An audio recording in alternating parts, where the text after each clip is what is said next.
Hey there, YouTube. I'm gonna do a deck profile on my DD deck.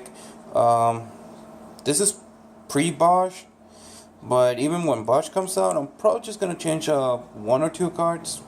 Probably two Twin Twisters and one Solemn Strikes, and maybe one from the extra deck, but I don't know. Definitely gonna add a Twin Twister and Strike maybe to the deck. But without further ado, here we go. So let's start with the staples of every single DD deck. Three slime, three swerve slime, three Keplers, and three Ragnaroks. Staples of every single DDD deck. Um, yeah, that's pretty much. There's no explanation for it. You're always gonna run three of each. Then I run two Leonidas. A lot of people run three. I understand why you run it, but honestly, I like it at two. Maybe if I get a Blazing Mirror Force, it's not really necessary on the deck, but I'll run the third. But honestly, two is enough. Yes, you can special summon him with his effect, but honestly, it didn't came up that much whenever I had him with my contracts. Honestly, my third Leonidas is King Pendragon. I like him because of the fact that he's a monster and not a pendulum. So whenever he's on the field and I use Swamp King to fusion him, he will go to the extra deck. I mean, to the graveyard, and he goes to the extra deck. So that's mainly my thinking of why I run two Leonidas and one Pendragon. Then two Necroslime for fusion from the graveyard and discard fodder. Then two Performant. A lot of people only run one. I like it at three. I like it at two. Three is too much. I'll agree with that. But I like it at two because it gives me versatility for the my Exceed plays. And once the new support comes out, he's gonna help me out a lot for the synchro plays. Then I run two Maxis for hand traps and stop special summoning. Well, or get a bunch of card advantage. Three Contract with the Gate staple. Two Swamp Kings. Some people run one. I like it at two because if I only have one, my only way to get it back is with Kali Yuga, and sometimes you don't even make Kali Yuga on the whole duel. And if it gets, especially with Twin Twister coming out, if one gets destroyed, at least I know I have another one, and it's a searcher through Kepler. So I run three Upstart Goblins. Enough said. I run 41 cards on my deck, so 38. Then two Transmodify for the arc. Also, another thing, Pendragon becomes a target. Leonidas doesn't. So if I didn't have Pendragon, only the arc will be my only target because you have to send the face-up monster to the graveyard. Two Wavering Eyes because Odd Eyes Magician, Magic Spectre, and Pepe is a thing, especially with Full Force Pepe coming out in the next week or so. Then the one-offs is going to be Burial from a Different Dimension, Lure of Darkness, and 1 for 1 for Kepler, obviously. Lure of Darkness because every single monster is a dark, and sometimes consistency. It's an issue with this deck in some cases. And Burial because he removes from play with a lot of cards. Sword Slime removes from play. Necro Slime removes from play. Allure of Darkness. Swamp King removes from play. So this helps me get more resources back into my graveyard and reuse some. Or if I want to use it, especially with Lord Omega, you can send Lord Omega to the graveyard whenever he activates his effect, and that should slow him down. Then on to the traps. I run two Contract with the Witches. Right Break plus gives me 1,000. So that's the explanation.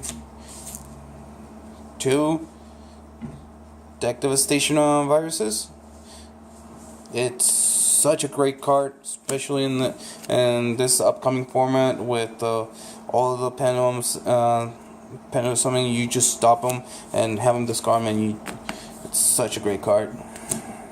Then one offs is gonna be one Call It Hunted, one Bottomless, one Solemn Warning, and one Emptiness.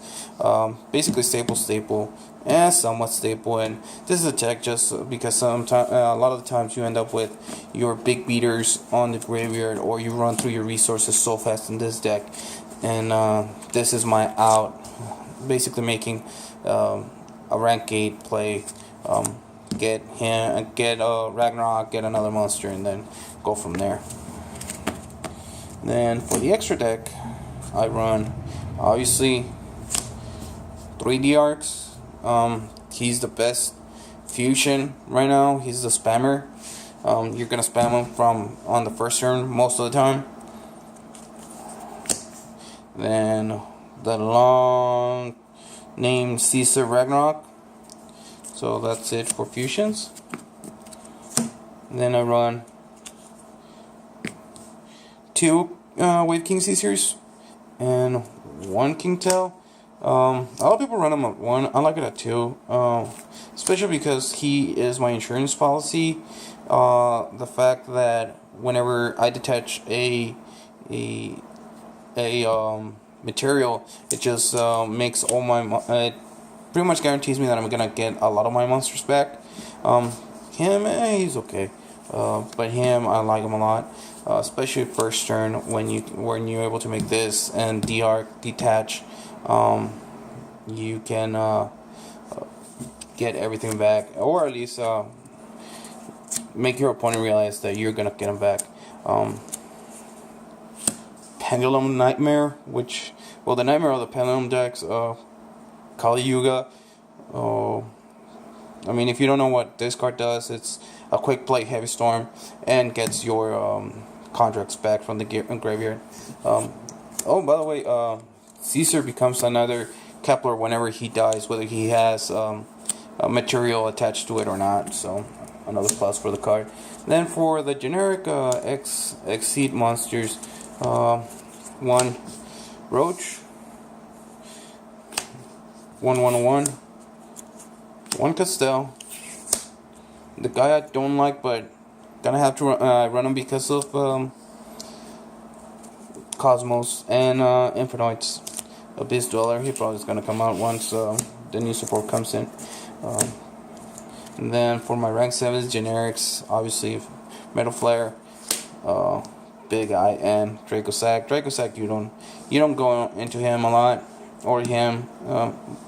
Usually, basically on this deck, what you do is you attack, you try to OTK your opponent, and if they have 1,500 points or less, or even 2,000, you just bring them out, and your opponent only has 2-3 turns to get rid of him, or ways to get rid of him before, 2 or 3 cards, my bad, sorry, to get rid of them before they die.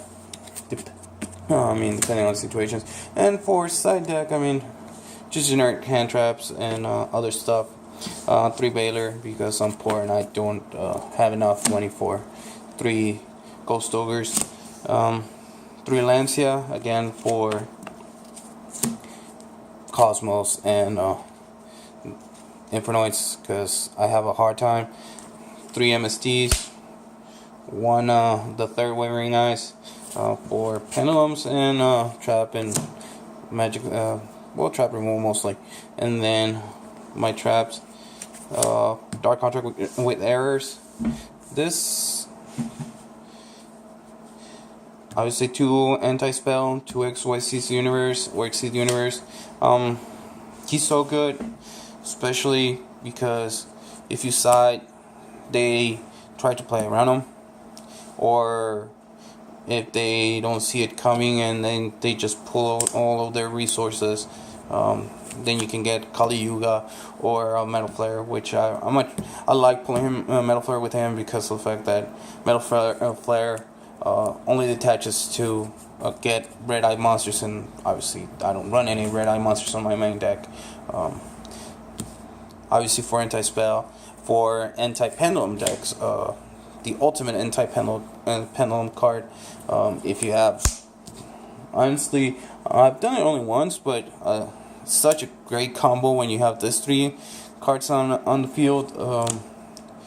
You activate it, you have them on the field, you activate here, negate this 2 during my turn, do all my nonsense, and then on my opponent's turn, just let this 2 runs. And pretty much if I'm going against a pendulum deck and I have this 2, or either combination of either this or this, if I don't win the duel, at least it's because I don't have a good hand, and that just helps me stall for a couple of turns. But that's it. That's my deck. Tell me what you think. First YouTube video ever. Yay! So let's start the year.